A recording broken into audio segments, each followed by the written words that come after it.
What is your style? Are you the type of person that likes to be in control? Or do you give it control to others? Or are you somewhere in between? Power games happens a lot within an organization. And with this, I have Peter Nadra. Hello. To tell me all about it. Peter, what is it? Power is often synonymous with authority, and you need authority and a certain degree of power in any structure. So regardless of whether you're in a small organization, a large organization, whether you're in some military environment, you still need to have somebody who stands up, takes the charge and says, okay, I'm responsible, I'm going to take hold of this situation. So there is great value in having power and power with authority. So that's going to be always the case. Oftentimes people feel that they can take the power over the people that are working with them, and to a certain extent some people need that. But at the same time, if that becomes the habitual management style, then it can become a problem. It certainly can become a problem. What are some examples that some of the viewers could relate to? Well, my mind goes back to a particular manager who had an extremely stern demeanour. He was not to be messed with.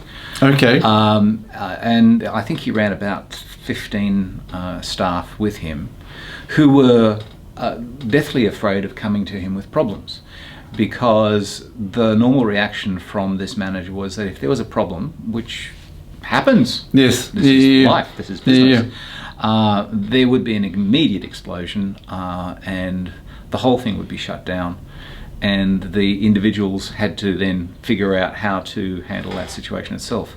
So the problem arises that you can only brush those things under the carpet for so long before they start becoming a bit of a pain. Was the manager themselves aware of the game that he or she was Yes, playing? he was, but he felt that was the most effective method that he had. He actually thought this was a badge of honor. He thought this was a good thing. Alrighty. Okay, so let me sort of do sideways. What is the difference between someone's playing power games and bullying?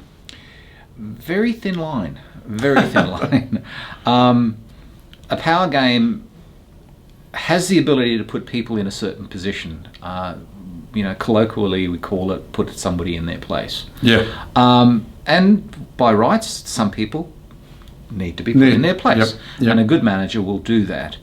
But when you have a power game that is power for power's sake, so that the benefit is to actually gain more power for oneself, then it becomes a very toxic bullying. Okay, because we had another video that we did about bullying, so recommend, we'll have the link for it underneath. Question, what is the sort of underlying issue here? So someone is playing a power game, what is it that they're screaming about inside themselves? There is a certain, most of the times, especially with people that have been in a position for a very long time, this is the way that they've actually managed to grasp onto their position. Yep. And the old saying, it's my way or the highway. Yeah. And they point back to their track record and say, well, this is what we've been doing all of the time and it hasn't gone wrong yet. But the upshot of it is that there is something that is not able to allow that person to move forward and move upwards, whether it's now progress through the ranks in the organization or whether it's to find a new way of doing things. The iron grip of power is locking everybody into a time loop, basically. Yeah, that's a good definition of it. Is power used for like a resource that they can use, like a tool? Yeah, absolutely. Sometimes you need to have the pep talk. Sometimes you need to have the person standing up and say, hey guys, we really need to pull our socks up. This is now needing to happen. We now need to move this way forward. And that's actually a really positive use of power. It's a team. We're pulling the team together. The manager or the person who's delivering that is now the coach.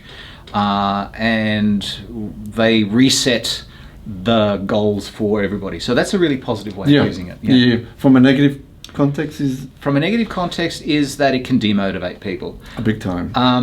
And one of the classics is to set the bar. It's to create tasks that are pretty much unachievable.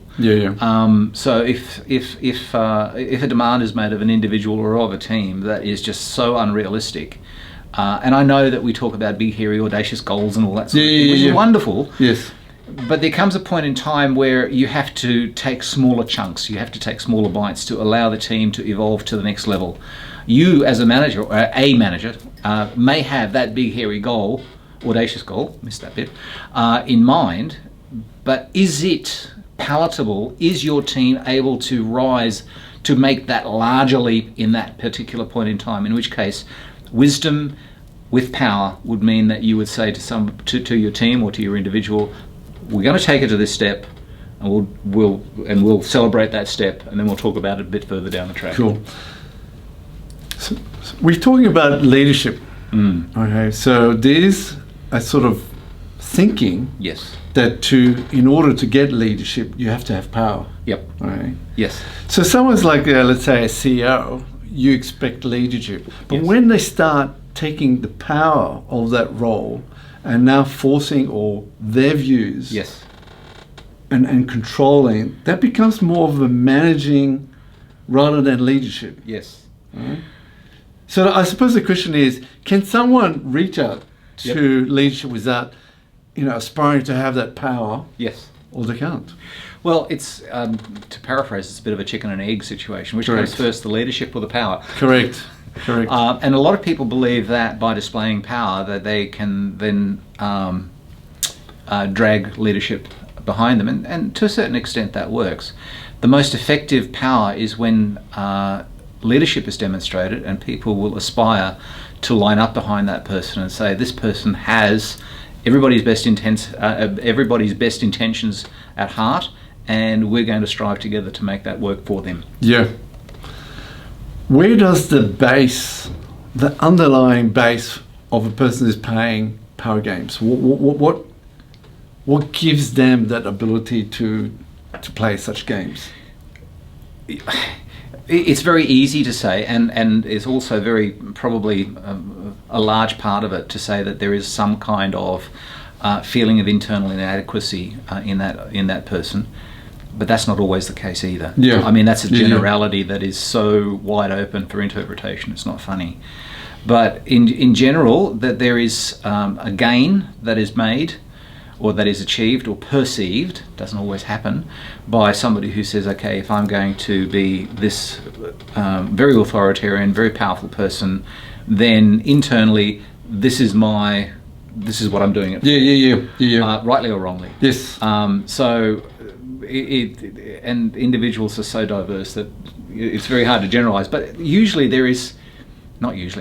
oftentimes when it comes to light, there is something that people are papering over and are diverting attention from that lack by being authoritarian. Yeah, because I was just thinking there'll be people who are in roles such as middle managers, people in roles that have maybe project managers or lead, and now they're starting to play power games because they've reached a certain level that they think in the hierarchy of the organization that gives them permission to play power games. And it also comes down to, we did a video series on the toxic employee as well too, so there is almost and I'm going to use this term very loosely and as a descriptor only, but there can almost be a psychopathic delight involved in that, and the reward for this person is, well, I've got you.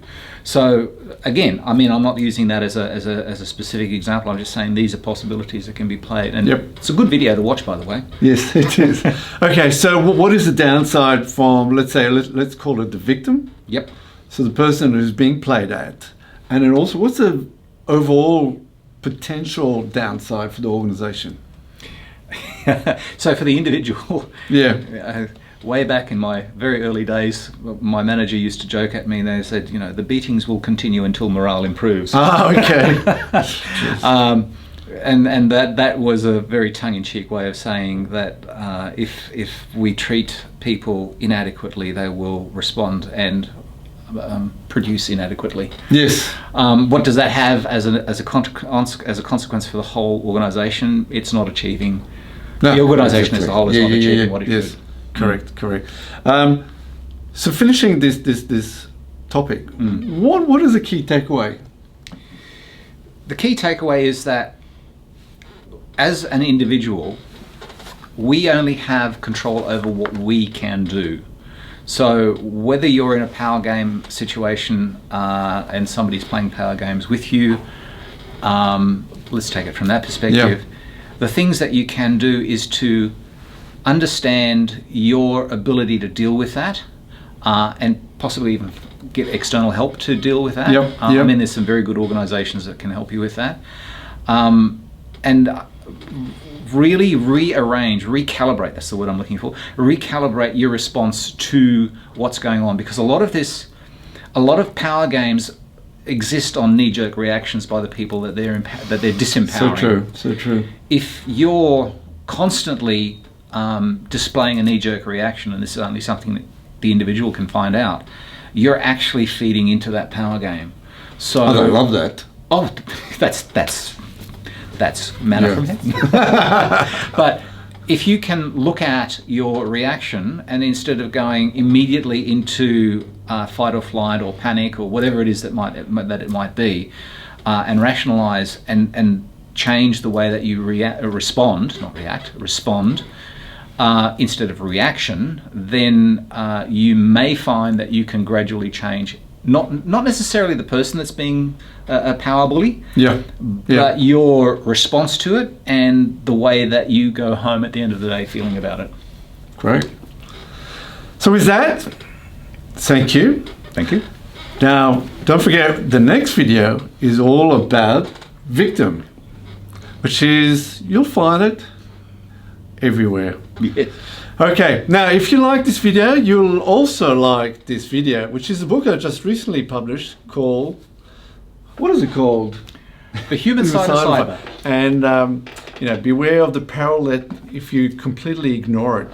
So with that, you can get your own copy with the link down below. And with that, I'll look forward to seeing you. It's a good read. I'll look forward to seeing you in the next video. Thank you.